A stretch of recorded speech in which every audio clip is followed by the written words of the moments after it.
everyone guys, in front of me is TECNO Spark 20 Pro, and let me show you how to add photo to contact on this device.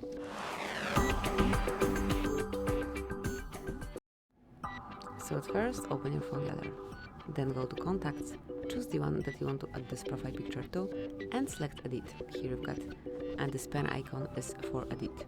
Now mark the camera icon to add photo, and as you can see, you can either take it right now or choose it from your gallery, from your albums, always. And now just choose the photo that you want to apply, customize it however you like,